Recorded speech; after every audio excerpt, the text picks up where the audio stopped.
Okay, good morning, everybody. We are continuing our series on hope and encouragement.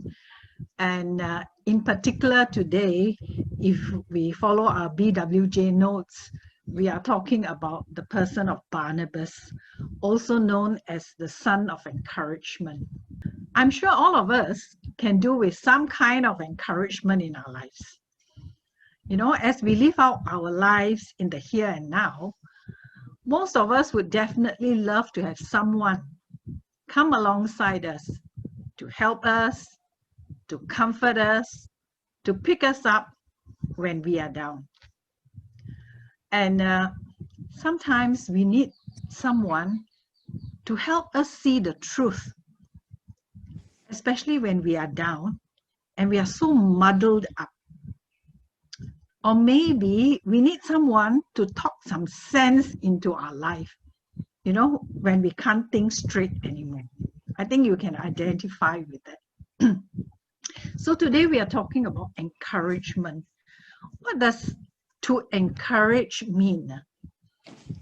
To encourage is to give someone else a little of yourself so that the person whom you are encouraging can get up and keep going and finish his or her race well.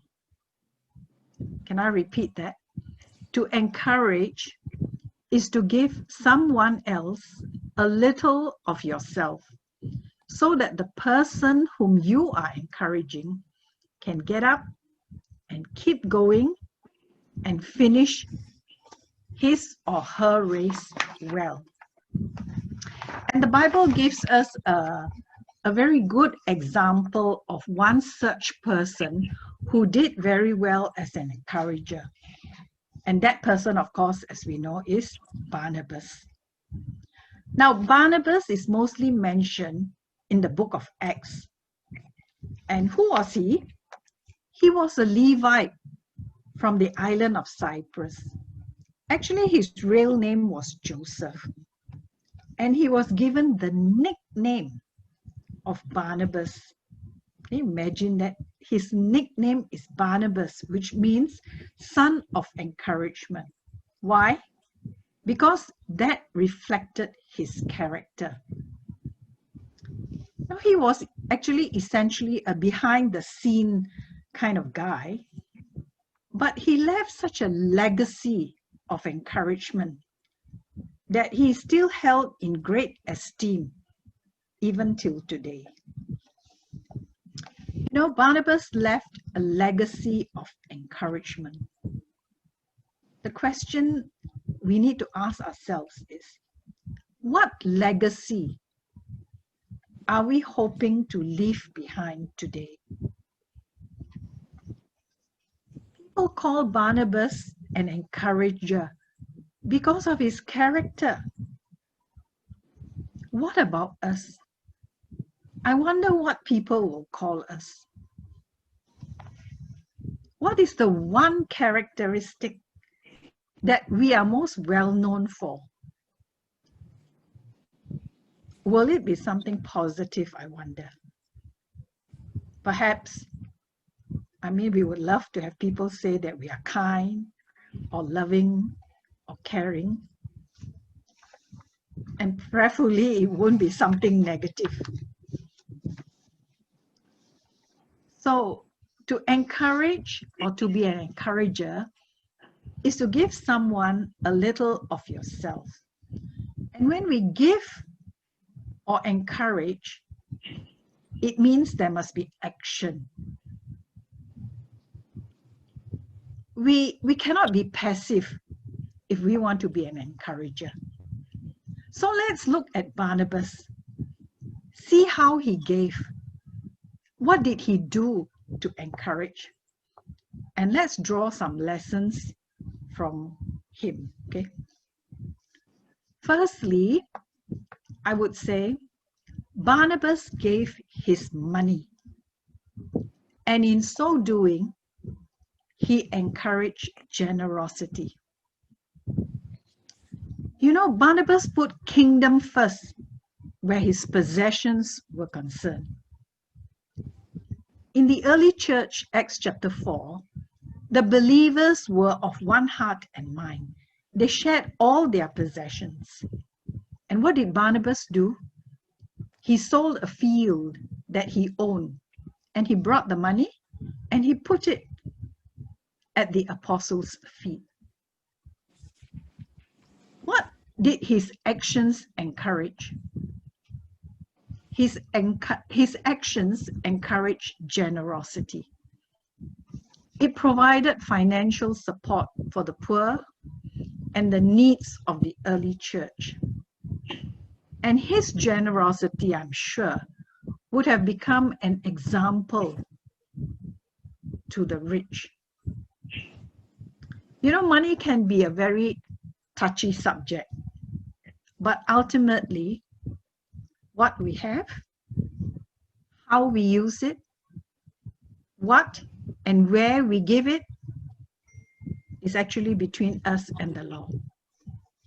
And may the Lord teach us to be good stewards, not only of our money, but also of our time.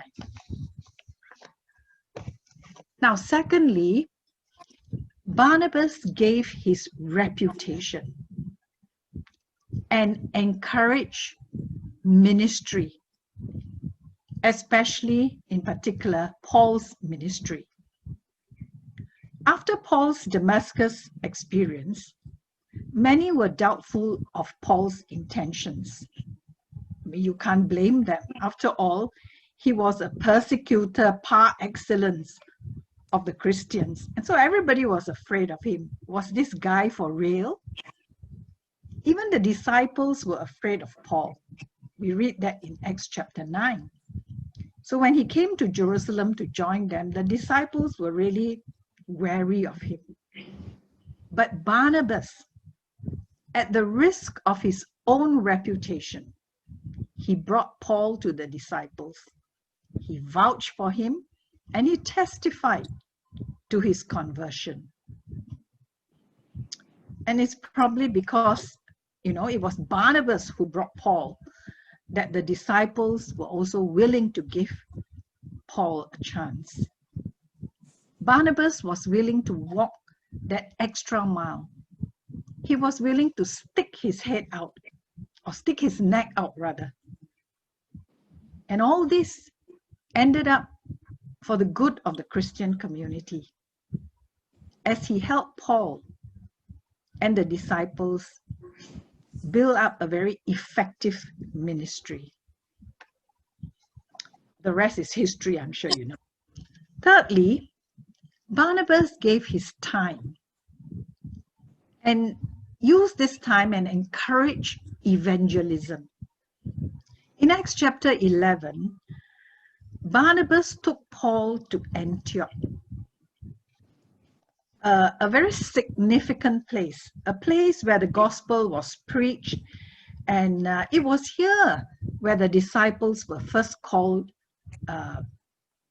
Christians. And it was from here that missionary journeys were launched. The persecuted guys or Jews had fled from Jerusalem, and some had come to Antioch. And Barnabas shared in this ministry of evangelism with Paul. He recognized the potential that was in Paul, and he encouraged him.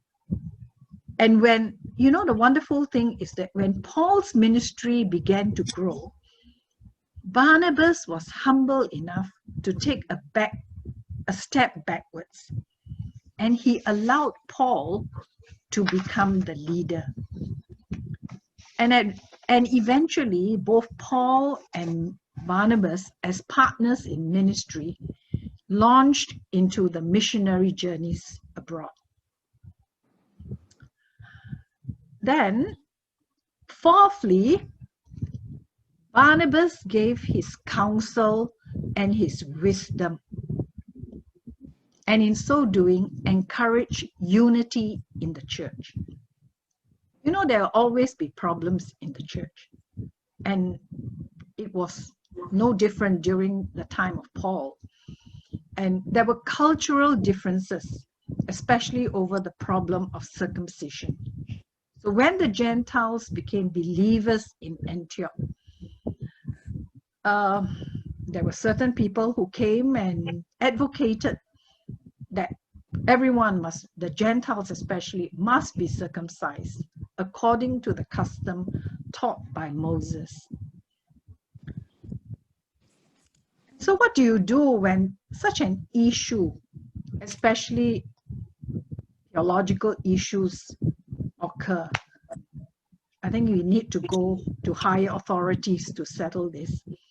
And so Paul and Barnabas were appointed to go to Jerusalem to talk to the disciples regarding this matter.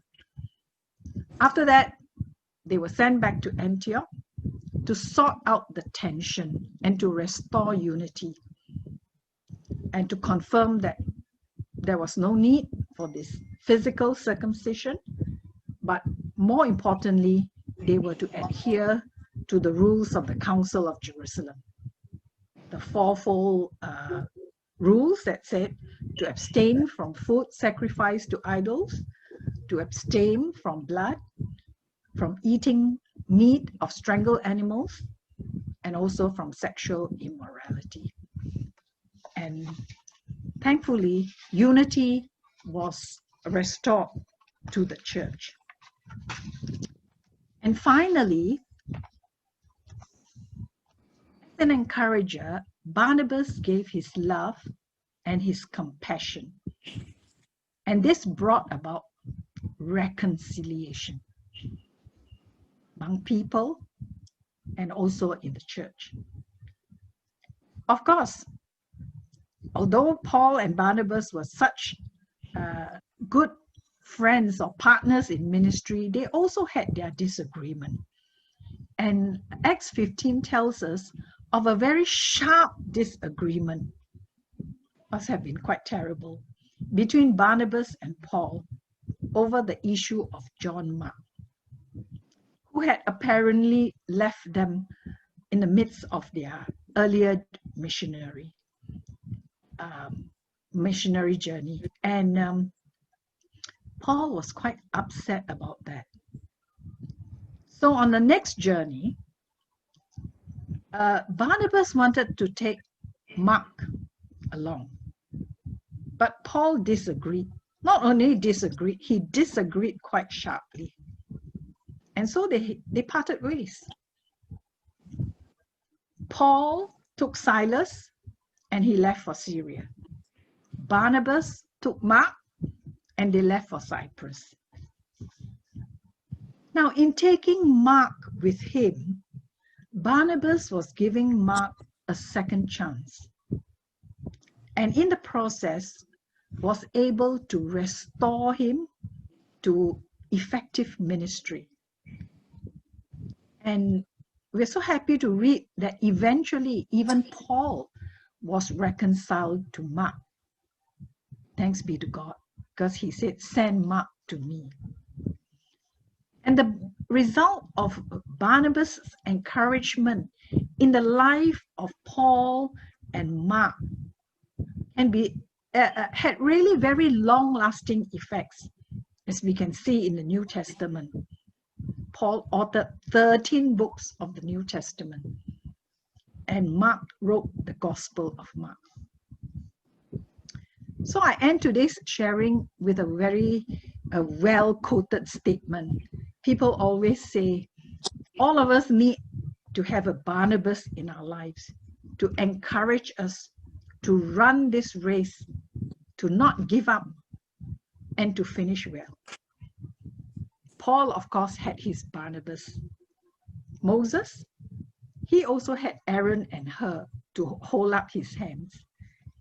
Joshua, he also had Moses to encourage him. Whom do we have? And vice versa. Are we also a Barnabas to someone in need? May the Lord use us as Barnabas to encourage somebody along the way. And may we also, by the grace of God, have a Barnabas in our lives to encourage us when we are down. Thank you. That's my sharing for today.